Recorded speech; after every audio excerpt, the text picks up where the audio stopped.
ఈ వేదికకు అటెండ్ అయిన మిత్రులందరికీ నమస్కారం. ఇక్కడ మన మిత్రులు చెప్పినట్టు నీటిపారుదల లభ్యత, సమస్యలు, పరిష్కారాలు, ఇది ఒక 2-3 గంటలు టైంలో మనం ఏం సాధించలేము. దీనికి డీటెయిల్ డిస్కషన్ కావాలంటే 2-3 డేస్ మార్నింగ్ టు ఈవినింగ్ కూర్చుంటే ఒక కంక్లూజన్కి వస్తాం. కంక్లూజన్ అంటే కూడా ఇందులో చాలా ఉన్నాయి ఇష్యూస్. లభ్యత అనేది ఓకే, ఇప్పుడు శ్యామ్ చెప్పినట్టు 1300 టీఎంసీ ఉన్నది. దానికి ఫ్లడ్ వాటర్ను కూడా కలుపుకొని కూడా మనం యూటిలైజ్ చేసుకోవచ్చు. మొదలు assured water, flood water 2 categories. ఇప్పుడు అష్యూర్డ్ వాటర్ కిందకి వస్తే మనకు కృష్ణా దాని మీద గద్వాలకు 1,00,000 ఎకరాలకు ఏదో ఉన్నది. తర్వాత మనకి ఏం లేరుగా పోతే మన నాగార్జున సార్ లెఫ్ట్ కెనాల్కు అదొకటి అష్యూర్డ్ వాటర్ ఉన్నది. మిగతాది అంతా ఇప్పుడు మనం ఫ్లడ్ లాంట్లో పెట్టుకున్నాం. మహబూబ్ నగర్, నల్గొండ ప్రాజెక్ట్స్ అన్నీ వీటికి పెట్టుకోవాలంటే ఫస్ట్ డ్రింకింగ్ వాటర్ ఇండస్ట్రీస్కు ఒక 300 పెట్టుకుంటే ఒక 1000 టీఎంసీలు మిగులుతుంది. ఇప్పుడు మనం అనుకున్న ప్రకారం 1000 టీఎంసీలను 150 లక్షల ఎకరాలకు అంటే 1.5 crore ఎకర్స్ కనుకుంటే మనకు 15,000 ఒక టీఎంసీకి అవుతుంది. అంటే మనం ఐడి క్రాప్ కూడా పెట్టలేము, మైక్రో ఇరిగేషన్ ద్వారానే పోవాలంటే ఇప్పుడు వీరు చెప్పినట్టు ఇప్పుడు పైప్ లైన్ సిస్టమ్ మహారాష్ట్రలో కూడా మహారాష్ట్ర ఇరిగేషన్ డెవలప్మెంట్ కార్పొరేషన్ అని ఉంది. నేను చాలా సంవత్సరాల కింద పోయినాను అక్కడికి. పైప్ లైన్ ద్వారా వాళ్ళు చెరకు, వరి పండిస్తున్నారు. అక్కడ వాటికి మీటర్స్ ఫిట్ చేస్తున్నారు. మన డ్రింకింగ్ వాటర్కు హైదరాబాద్లో మీటర్స్ పెట్టినట్టు యాజ్ పర్ ది రిక్వైర్మెంట్ కొన్ని భూములు శాండీ సాయిల్స్ ఎక్కువ కన్జ్యూమ్ చేస్తాయి, ఆల్కలిన్ సాయిల్స్ తక్కువ, బీసీ సాయిల్స్ తక్కువ, రెడ్ సాయిల్స్ ఎక్కువ, మీడియం అట్లా. అయితే దాన్ని బట్టి కన్జంప్షన్ బట్టి మీటర్ రీడింగ్ను బట్టి ఛార్జెస్ డిపార్ట్మెంట్ రైతుల దగ్గర నుంచి వసూలు చేస్తుంది. ఆ విధంగా రైతులు హ్యాపీగా ఉన్నారు, డిపార్ట్మెంట్కి ఇన్కమ్ వస్తుంది, మెయింటెనెన్స్ జరుగుతుంది. ఆ విధంగా ఇప్పుడు మానవాళ్ళు చెప్పినట్టు మధ్యప్రదేశ్లో కూడా ఇవి ఇంట్రడ్యూస్ చేస్తున్నారు, అక్కడక్కడ స్టార్ట్ అయింది. మన దగ్గర కూడా అది చాలా అవసరము. అన్నిటికంటే ముఖ్యం ఏంటంటే ఇప్పుడు మన మహేందర్ గారు చెప్పినట్టు వాటర్ మేనేజ్మెంట్లో చాలా ఉన్నాయి ప్రాబ్లమ్స్. అవన్నీ స్టడీ చేసి మనం ఒకటి కంక్లూడ్ అయ్యి ఒక రిపోర్ట్ గవర్నమెంట్ పంపితే అదొక దానికి వ్యాలిడిటీ ఉంటుంది. మనం ఇక్కడ మీటింగ్లు ఏదో మాట్లాడుతున్నాం, పోతున్నాం, వాళ్ళకు తెలియాలి అంటే వాళ్ళకు ఇప్పుడు రామన్న చెప్పాడు, మనం చెప్పింది పొలిటీషియన్స్ ఒకసారి వింటున్నాం, ఒకసారి వినడం లేదని. వినకుండా కాదు, వినిపించాలి. మనం ఏ విధంగా వినిపించాలనేది మనం మొదలు కూర్చొని మనం ఆల్ రిటైర్డ్ ఇంజనీర్స్, సర్వీసులో ఉన్న ఇంజనీర్స్ కూడా అందరం కలిసి కూడా ఎవరెవరికి ఏమేమి నాలెడ్జ్ ఉంది, ఏముంది, ఎందులో ఇది ఉన్నదనేది. ముఖ్యంగా ఏమవుతుందంటే డ్యూ టు ఈ పొలిటికల్ ప్రాబ్లమ్స్తోనే ఇవన్నీ సరి అయిన రిజల్ట్స్ రావట్లేదు. మేము మా సర్వీస్లో మేము చాలా ఫేస్ చేశాము. ఒక లీడరు పని చేయాలంటాడు, ఒక లీడర్ ఆపమంటాడు. ఇవన్నీ సమస్యలు చాలా ఉన్నాయి ఫీల్డ్ ఆఫీసర్లకు. ఒక ఫీల్డ్ ఆఫీసర్కు ఎగ్జిక్యూషన్లో ఎక్స్పీరియన్స్ ఉంటుంది, అతను తీసి డిజైన్స్లో వేస్తారు, డిజైన్ ఎక్స్పీరియన్స్ ఉన్న తీసి ఇన్వెస్టిగేషన్లు వేస్తారు. దానికి అన్ని పాలిటిక్స్ పోస్టింగ్స్, ఇవన్నీ ప్రాబ్లమ్స్ చాలా ఉన్నాయి చేయాలంటే. అందుకొరకు ఒక కమిటెడ్ లీడర్షిప్, మినిస్టర్ అనుకోండి, ఎమ్మెల్యేస్ అనుకోండి, సీఎం అనుకోండి. ఇప్పుడు మన తెలంగాణ అయింది కాబట్టి మన సీఎం దాంట్లో ఇంట్రెస్ట్ ఎప్పటి నుంచో మనకు ఈ ఇరిగేషన్ మీద చాలా ఉంది. ఆయనకు ఆలోచన, మాతో సలహాలు తీసుకునేవాడు. ఇప్పుడు కూడా మరి ఆయన పని ఒత్తిడి వల్ల టైం ఇస్తాడో లేదో తెలియదు. దానివల్ల మనకు కొన్ని సిట్టింగ్లు టైం కేటాయించుకొని ఆయనను కన్విన్స్ చేస్తే చాలా ప్రాబ్లమ్స్ సాల్వ్ అవుతాయి. అదొకటి. అన్నిటికంటే ముఖ్యమైనదంటే కొన్ని పాయింట్ నేను నోట్ చేశాను. ఇప్పుడు ఆన్గోయింగ్ ప్రాజెక్ట్స్ ఉన్నాయి కొన్ని, నీరింగ్ కంప్లీషన్.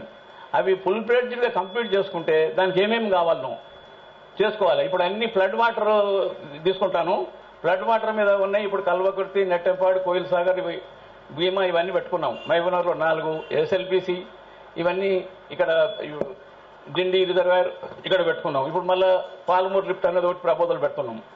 ఈ పాలమూరు లిఫ్ట్ డిండిది సెకండ్ ఫేజ్లో తీసుకొని ఈ ఆన్గోయింగ్ అన్నీ కంప్లీట్ చేసుకుంటే ఇది ఫ్లడ్ వాటర్ అంటే మనకి ఇప్పుడు ఇవి కృష్ణా మీద 2 months, గుడ్ ఇయర్లోనే 2 months ఫ్లడ్ ఉంటుంది. 2 monthsలో ఏ క్రాప్ రాదు. కాబట్టి డైరెక్ట్గా మనం ఫీల్డ్కి ఇస్తే నో యూజ్. వరి పెడుతున్నారు కొంతమంది అవగాహన లేక. మనం డిజైన్ చేసిందే మైక్రో ఇరిగేషన్కు.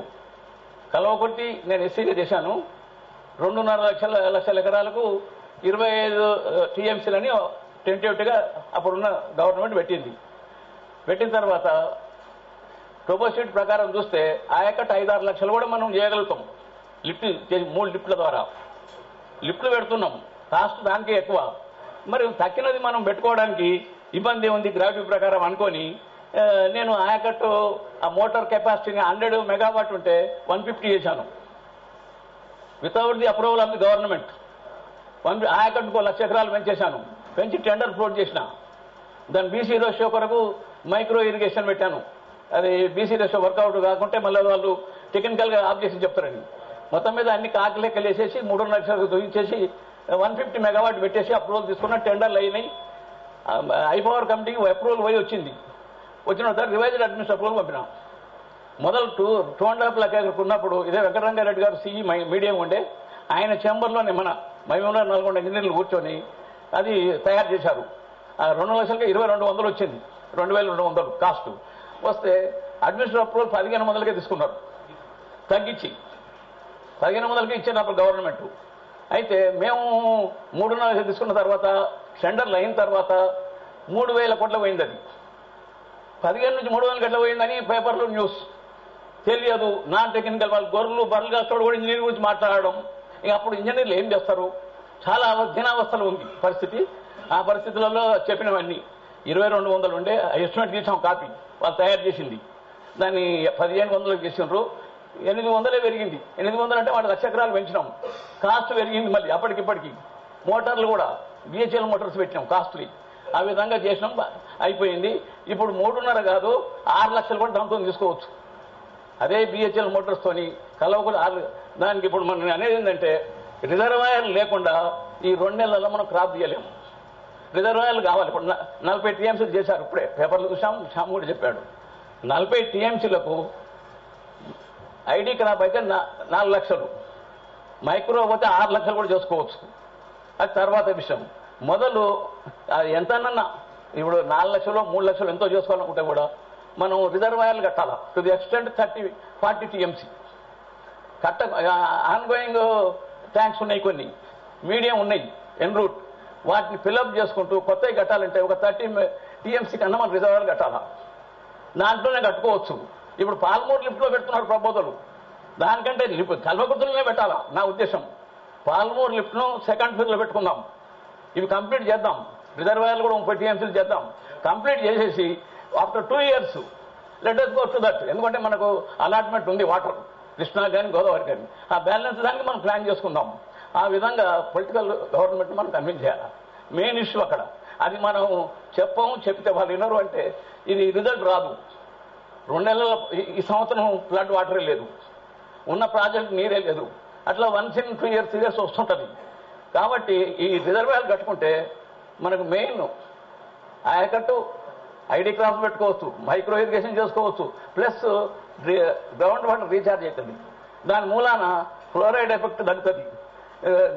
లిఫ్ట్లతోని మోటార్లతోని ఇరిగేషన్ చేసుకుంటారు. ఆ విధంగా చాలా బెనిఫిట్స్ ఉంటాయి. అందుకొరకు దీన్ని దయచేసి వేదకుమార్ గారిని టీఆర్సీ చైర్మన్ రిక్వెస్ట్ చేసిందంటే ఇప్పుడు 16 నాడు సీఎం గారు చెబుతున్నారు కాబట్టి అంతకంటే ముందే టైం ఉంది మనకు. 5 రోజులు 2-3 రోజులు డీటెయిల్గా మార్నింగ్ టు ఈవినింగ్ మీకు వీలైతే మీకు డైలీ 5:30 ప్రోగ్రామ్ ఉంటుంది కాబట్టి 4 వరకు 5 వరకు పెట్టండి. కూర్చొని డీటెయిల్గా మనం రిపోర్ట్ తయారు చేద్దాం. చేసి వాళ్ళకి సబ్మిట్ చేస్తే ఏమైనా రిజల్ట్ ఉంటుందని నా కోరిక.